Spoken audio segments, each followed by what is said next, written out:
दसैँमा हामी त अब बाख्रा पालनमा लाग्यो, मात्रै दुईटा छन् यहाँ है, त्यही पनि हान्छ यसरी हान्छ यहाँ त्यसो गर्छ।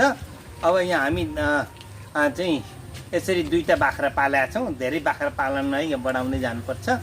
अब के हुन्छ कोनी, आऊ तिमी पनि यता आइज न, यता आइज। ल ल ल ल ल हो, अब यहाँ अलिकति घाँस पनि दिनु पर्यो उनीहरूलाई। ल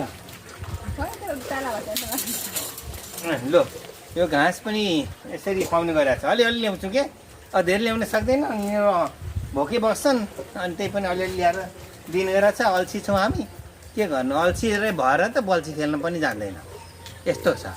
अब जे भए पनि यहाँहरू पनि बाख्रा पालन गर्न सिक्नुहोस्, कृषि पेसामा लाग्नुहोस्, अनि कृषिको उपज लिएर बजारमा आउनुहोस्।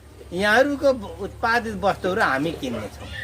अनि गाई पाल्नुहोस्, गाईको गहुँ त सङ्कलन गर्नुहोस्, लोकल गाईको है, हेर्नुहोस् त, बाख्राको त होइन नि, फेरि बाख्राको गहुँ त होइन, बाख्राको गहुँ त होइन नि फेरि है। गाईको चाहिँ गहुँ सङ्कलन गर्नुहोस्, गोबर सङ्कलन गर्नुहोस्। औषधि बनाउन पर्छ, 58 किसिमको रोगहरू चाहिँ निको हुन्छ क्या। त्यसैले हेर्नुहोस् नि, यसरी बाख्रा पालनमा लागि छ।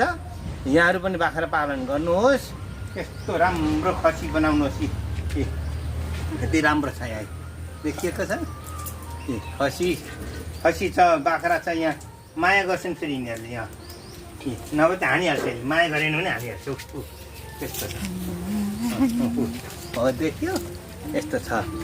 त्यसैले दर्शकवृन्द, हामी सबैले जो कोही किसान हुनुपर्छ, हामीले उत्पादन गरेको उत्पादित वस्तुहरू राज्यले किन्नुपर्छ र राज्यले सुलभ मूल्यमा आफ्ना कर्मचारीहरू नियुक्ति गरेर अनि सहज ठाउँमा लानुपर्छ र त्यो सहज ठाउँमा लगेर उपभोक्ताहरूलाई सहज मूल्यमा उपलब्ध गराउनुपर्छ।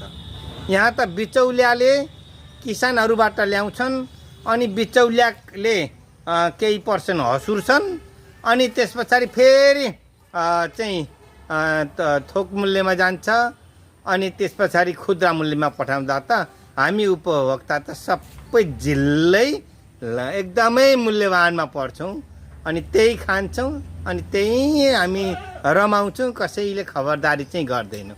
अनि कहाँबाट हुन्छ हाम्रो देश विकास? सबै भ्रष्टाचारी,